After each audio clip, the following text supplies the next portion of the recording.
Dios les bendiga. Bienvenidos a este su espacio, La Voz de Dios te llama. Hoy estaremos viendo una panorámica sobre lo que está sucediendo actualmente en Venezuela, pidiéndole a Dios que tenga misericordia de este país. Sin más preámbulos, comencemos. En total, ha habido 4.000 arrestos y cientos de personas encarceladas. El miedo y la represión en Venezuela aumentan como resultado de las secuelas de las elecciones.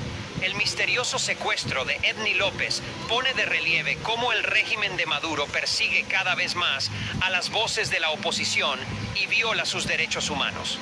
Desde que el presidente Nicolás Maduro anunció su victoria el 28 de julio, ha habido un mayor esfuerzo para perseguir a los disidentes.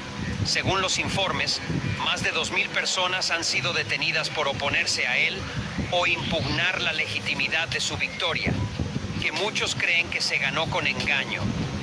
Reporteros, activistas e incluso familiares de personas que critican abiertamente al gobierno se encuentran entre los detenidos.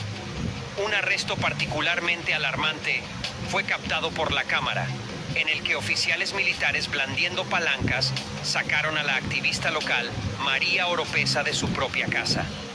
Reconoció la desesperanza de su situación y llamó la atención sobre los riesgos que corren quienes se atreven a protestar diciendo: "No soy un delincuente, solo soy un ciudadano promedio que quiere un cambio". El miedo impregna todo el país. No se trata solo de desalentar las protestas. La gente tiene miedo de salir a la calle. Punto.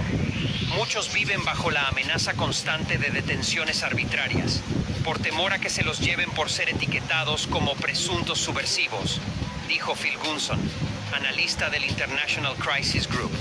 Los padres están particularmente preocupados por sus hijos adolescentes, según el rumor de las redes sociales, ya que les preocupa que sean tratados brutalmente por la seguridad del Estado.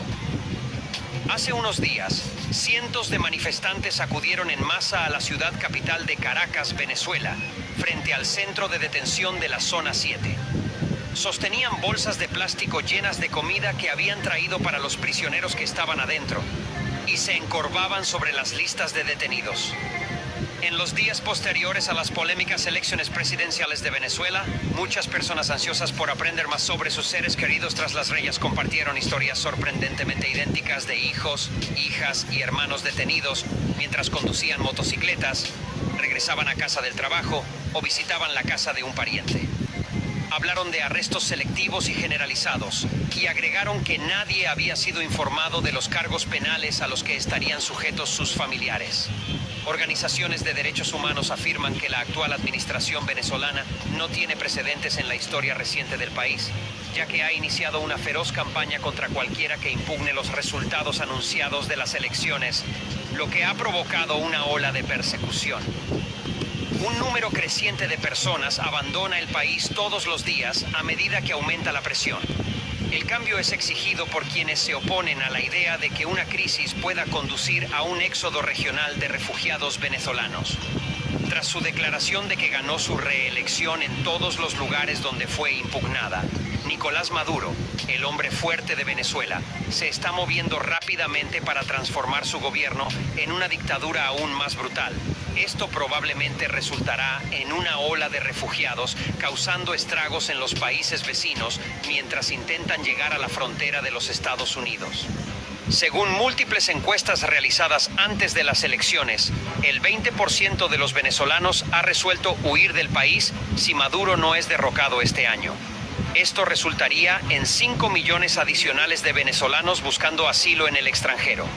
A diferencia de los 7,7 millones de personas que se espera que hayan abandonado el gobierno en los últimos 10 años, este éxodo podría ocurrir rápidamente. La oposición venezolana, liderada por María Corina Machado, afirma que Edmundo González, ex embajador en Argentina, derrotó sorprendentemente a Maduro en las elecciones, recibiendo casi el 65% de los votos frente al 30% de Maduro.